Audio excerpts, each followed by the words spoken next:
Tourism Pathshala, it will transform your dream into reality.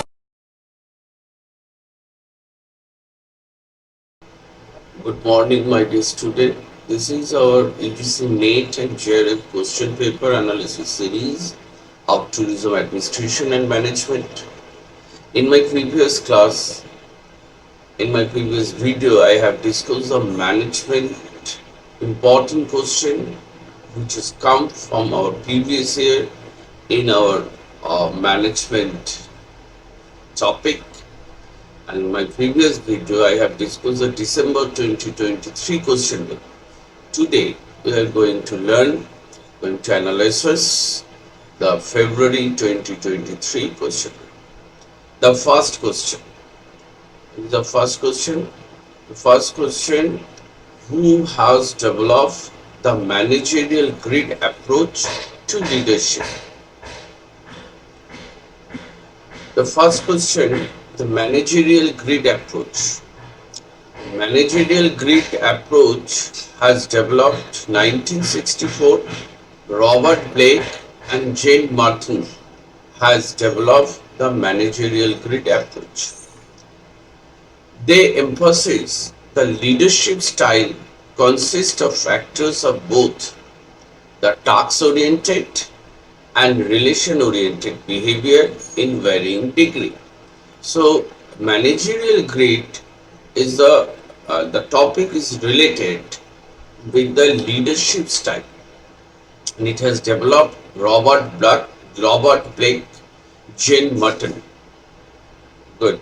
The next question number 38 of February 2023 question paper. Dash budget combines estimate of revenue, expenses and new capital expenditure. They have given the option cash, finance, profit and balance sheet. The correct option is a cash budget. The cash budget is a combination of revenue, expenses and new capital expenditure. Okay. Our next question, the question number 39 of February 2023 question paper, the cash flow statement. Cash flow statement classify the cash flow according to operating, investing and financial activity. Cash flow statements are essential to understanding the company's financial health. The company's financial health, to understand the company's financial health, the cash flow is a very, very important topic. There are three main sections of the cash flow. Number one, operating, number two, investing, number three, financial activity.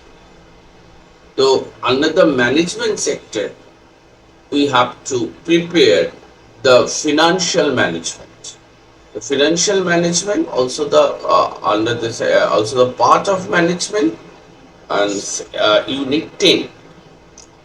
And parallelly, when you are going to prepare this question answer, so you try to keep your syllabus in front of you, and it will be very effective to understand the question from which area they provide the question. And there are two methods of cash flow statement, direct method and indirect method. And cash flow is the three main section or component: operating, investing and financial activity. Okay, our next question number 63. Given below are statements about leverage. It is also the come from financial management. And which of these are not correct? First of all, we have to find out which is the correct. The rate of return of the owner's equity is leverage above or below the rate of return on the asset. Financial leverage provides the potential of creating the risk. Greater the borrowing, the greater is the risk of unprofitable leverage and greater the chance of gain. So B, C, D are correct. And option number A and E, the A and E statement are wrong. Operating leverage, if it forms profit after tax, is the wrong. Operating leverage affect the operating profitability, and financial leverage affect firm's EBIT. Financial leverage affect the overall profitability. Parallelly, you try to understand. So, option number 1 is the correct. A and E statement are wrong. So, parallelly, we have to understand what do you mean by operating leverage.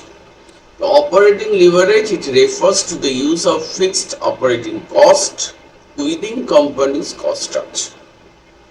And what is financial leverage? The financial leverage involve the using debt finance impact company's capital structure. Another important features of operating leverage focus on fixed operating cost. Financial leverage focus on use of debt financing impact on earning before tax. Operating leverage impact on operating income, and then cost structure. Cost structure reflect the company's cost structure.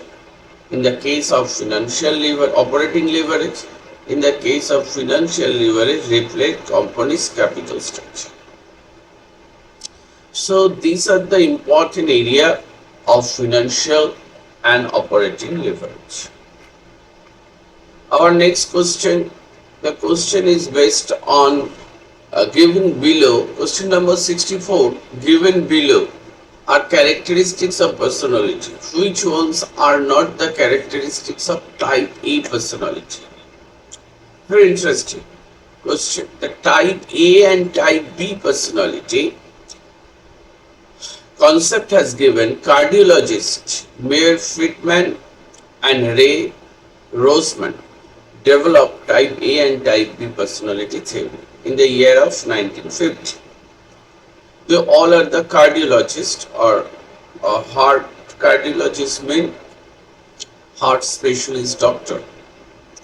The type A personality, important characteristics: ambitious, competitive, impatient, organized, proactive, status conscious, workaholic, hostile, controlling, and time urging. What are the type A and type B? State competitiveness. Type A personality is high, type B low. Sense of urgency. In the case of type A personality, always in hurry. Type B relax about time. Task handling. Type A multitasking. Type B prefers single tasks. Type A stress level high, type B stress level low.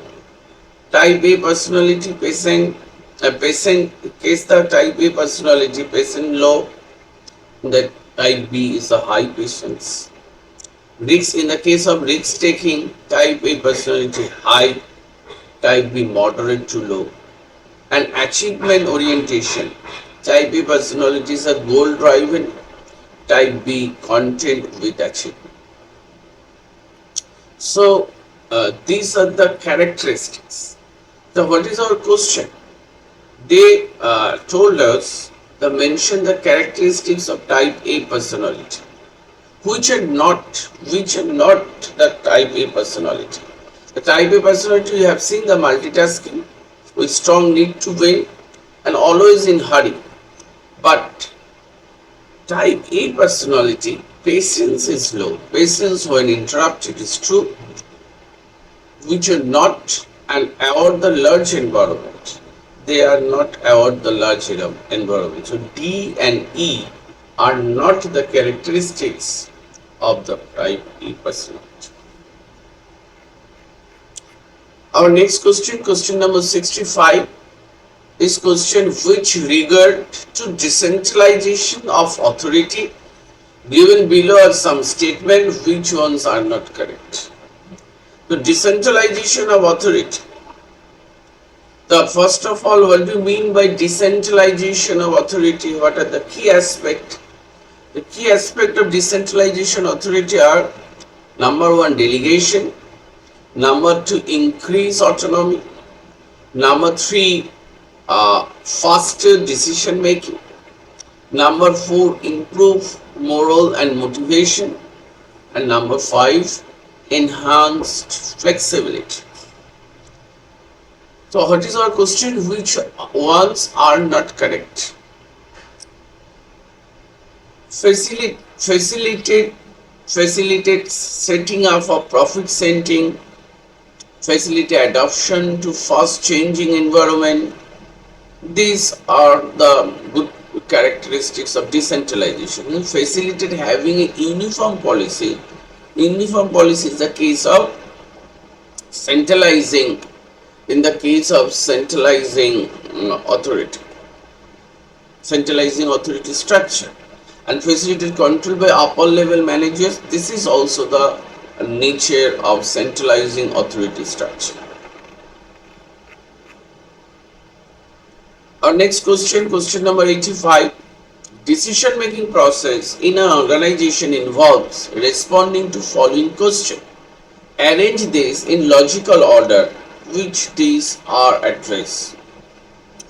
So the section arrange A, B, C, D, E, the correct sequence. The first, number 1, what can be done? Step 1. Step 2, what should be done? Step 3, what is intended to be done? Step 4, what is authorized to be done? And step 5, what is actually done? These all are the important steps and sequence in our logical order and sequence in our decision making process. So these are the syllabus. These are the syllabus of Unit 10, and this all question I have already discussed from this area. In my website, Tourism Pathshala, you try to keep touch this website. I already upload the entire syllabus analysis in my website. So keep touch this channel. I think it is very effective for you for solving question answer, to understanding the question answer, to analysis and understanding the trend of UGC, to provide a nature of question.